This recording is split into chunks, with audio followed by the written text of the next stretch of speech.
Avant de commencer cette restauration, nous avons analysé l'ensemble des peintures d'Albert Besnard qui se trouvent dans ce grand hall.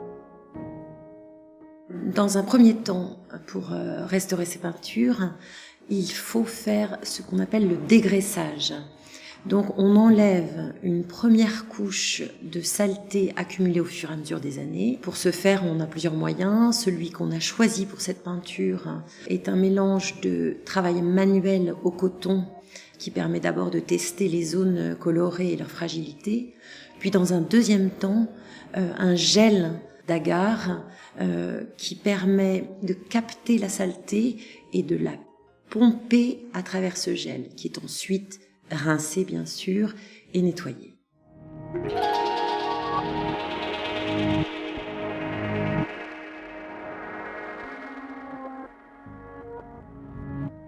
On trouve des traces légèrement verdâtres, donc on sait qu'il a été apposé un vernis, soit par le peintre, soit a posteriori par les restaurateurs qui ont touché ces peintures, qui ont été très vite endommagées. En 1905 déjà, on avait des traces de fractures de la couche picturale. Cet allègement s'est fait à base d'un solvant très léger, avec des cotons roulés sur bâton, qui nous permettent de cibler les zones de vernis.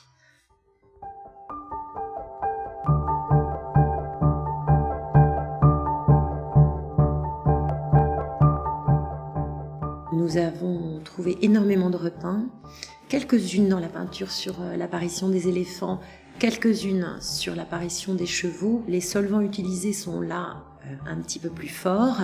Il s'est avéré que les repeints sont faits à l'huile, extrêmement épais et très couvrants, et faits directement sur le mur ou sur les écailles manquantes de la peinture.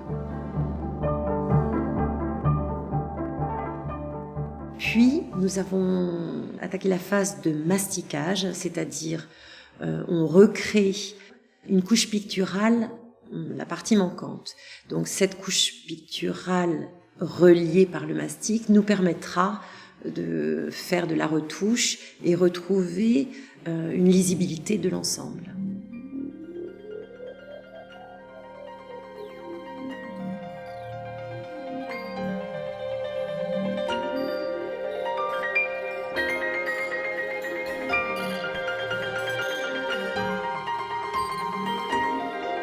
On passe à l'étape de retouche. Pour retrouver cette lisibilité nécessaire à cette peinture, nous utilisons des peintures au vernis, appelées peintures Gamblin, qui permettent une grande réversibilité de la restauration, puisque les règles de restauration sont stabilité, réversibilité, intervention minimum, respect de l'authenticité. La gamme colorée d'Albert Besnard est tout à fait incroyable. Elle est fraîche, elle est légère, elle pourrait se rapprocher des fauves, mais aussi des nabis.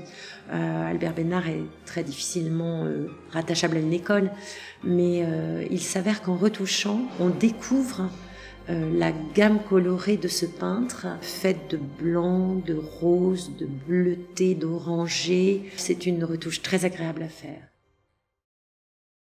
La dernière phase en restauration, c'est la conservation définitive et finale des peintures. Je me réserve l'idée de la conservation finale quand l'ensemble des peintures seront faites, pour trouver une idée intelligente, soit par un vernis très léger et mat sur la peinture, soit une action mécanique par un verre protecteur ou autre solution à venir.